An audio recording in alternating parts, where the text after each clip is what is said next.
This video is powered by the pros at Pascal Air Plumbing and Electric. Arkansas owned, Arkansas operated. GoPascal.com. That's what we heard last night as we bring in, again, Andrew Ellis on the McCarty-Daniel hotline. I was surprised to see Jaxon Wiggins drafted at that slot. Andrew, you were surprised to see the Razorback go at 68 to the Cubs last night? I was a little surprised that Wiggins went before Jace Borfin. I wasn't expecting him to be the first hog off the board. I was kind of at the point where I was just waiting on Jace Borfin to potentially go, or maybe another high school signee or two, and then Jaxon Wiggins' name popped up. But, yeah, it was really good to see him go. And, we figured that would come at some point here in the top 100, 120, somewhere in that range. But, good for him. Seems like he's going to get everything that he, wanted and deserved and move on with his career. And, he wasn't going to be a guy that could pitch for Arkansas next year anyway. So, good to see him move on with his career. And now there's plenty of unanswered questions left for today. And those unanswered questions, I'm going to try and pose them to you this morning. Give us some insight as best you can. So you mentioned the Razorback commits, like guys like Aiden Miller, Kendall George. I'm not even going to try and say Nathan's last name, Walker Martin.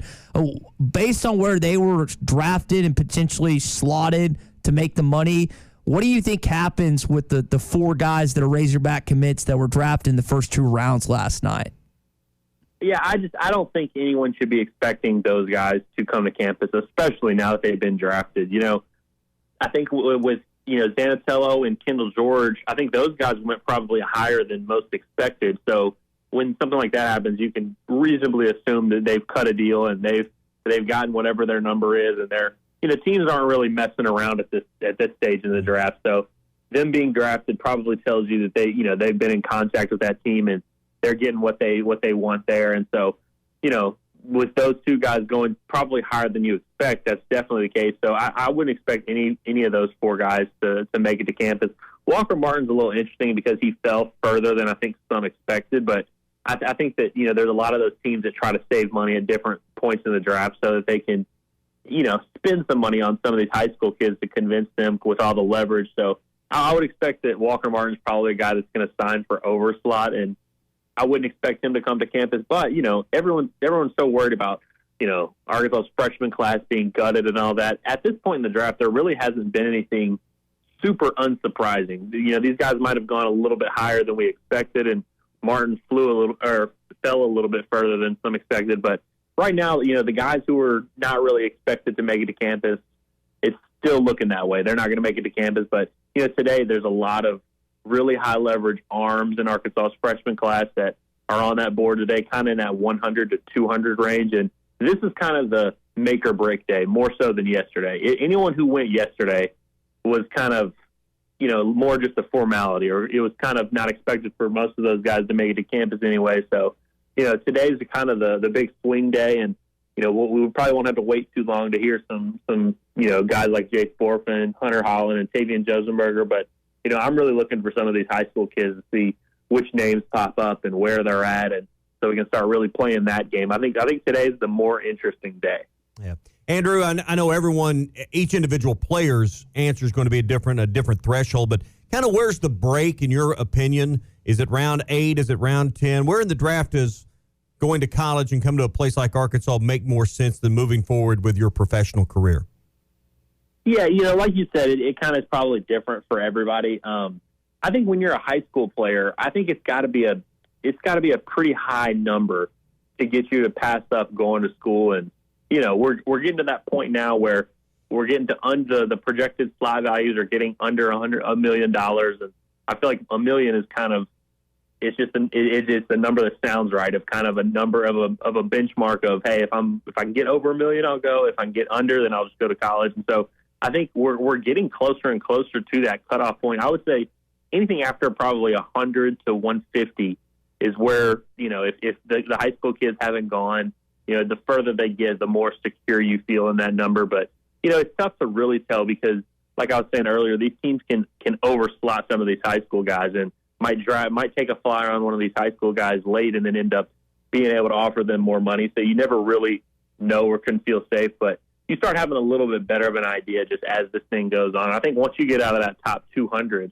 if you're a high school kid, I just feel like at that point you're probably going to school, especially if you're someone projected in that 120 to 150 range. I think once you get out of that top 200, you start to feel really good about some of those guys. And like I said, Arkansas has tons of. I mean, this class is just loaded with top 200 prospects and arms in this class. So I'm going to be really interested to see which ones they can keep. And we got news before the draft that one of the top pitchers in their class, Adam Hoffman, has already taken his name out of the draft. So that's one less variable to worry about. But yeah, I would say anywhere once you get to 200 with some of these high school kids, that's kind of the unofficial cutoff is where I'll put it. All right, so Arkansas and Vanderbilt both had 4 signees drafted in the first 2 rounds. Where do you go from here? I know you got to get more answers today as rounds 3 through 10 begin at 1 o'clock this afternoon. But if you're Dave Van Horn, what do you do to shore up what you've got? I know that remaining the number 1 class is important to him, but how does he do his very best to round out a roster that has a chance to go to Omaha again? Well, like I was saying earlier, everything that happened yesterday was sort of according to the plan. I think that maybe, they thought that some of those guys could have made it to today, but I don't think they were particularly set on any of those guys making it to campus.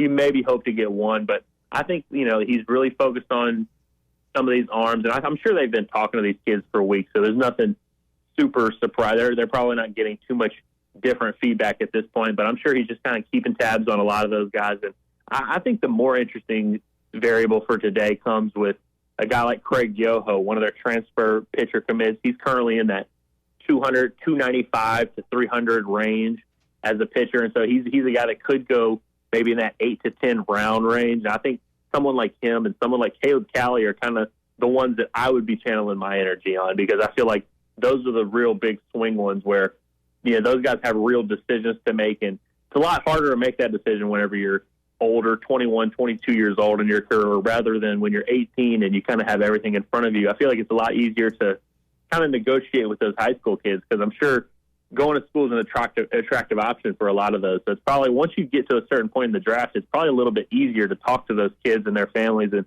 get them to come to Fayetteville, where you've already gotten them to sign and commit to you already. But yeah, so I think that, today's more important for someone like Caleb Cali to kind of just, stay in touch with him and see how he's feeling, and just the further this draft goes, you start to feel a little bit better. But I think today it's going to be, today is, I was seeing Joe Doyle tweet about it today. I think they refer to today as the college day, where all the college prospects are going, and this is kind of where teams will overreach for those kind of guys. And so I think it's really important for Arkansas to see if they can lock down some of those college guys like a Caleb Cali or a Craig Yoho, and see if they can get them to come to Arkansas for one more year. Andrew Ellis, HawgSports, with us on the McLarty Daniel hotline. Andrew, shifting the conversation to football. The SEC, of course, on full display last night with 3 of the top 4 draft picks. It'll be on display next week at SEC Media Days.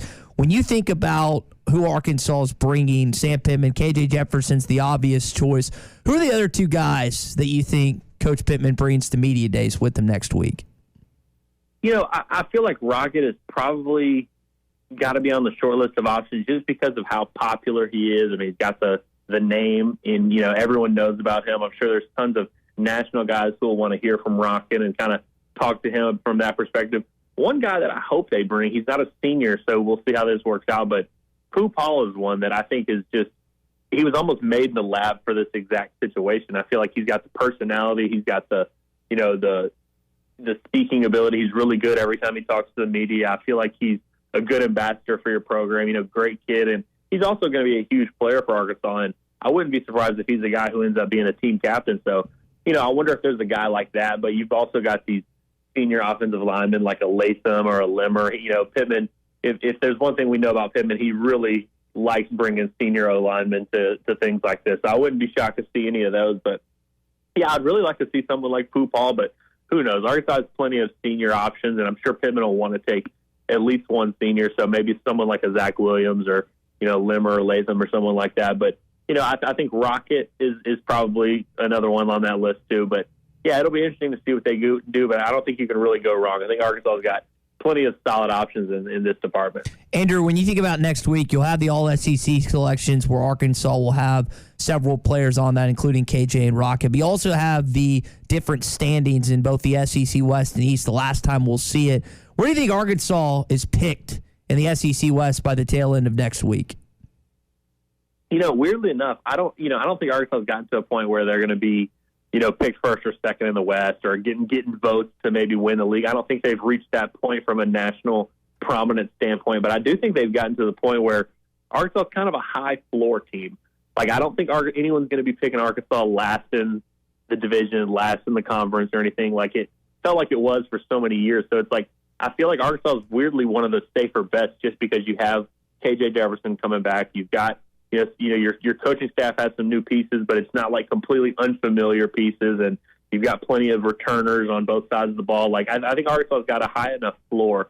I don't think anyone's going to have them scraping the bottom of the barrel. I think they're going to be probably just right in that middle of the pack, which isn't where Arkansas fans want to be. But like I mentioned, it's better than it's been for a while. It seemed like there was a stretch there where it was just every summer we would see them last in the West, last in the conference, and it was hard to argue with that. But I think Arkansas has reached a point where they're weirdly one of the more safe picks in the SEC. And really, when you think about the West, and there's so many teams in different transitions, they might not have as much talent as someone like an A&M or Bama, but I think Arkansas will be kind of in the middle of the pack, which you'll probably take.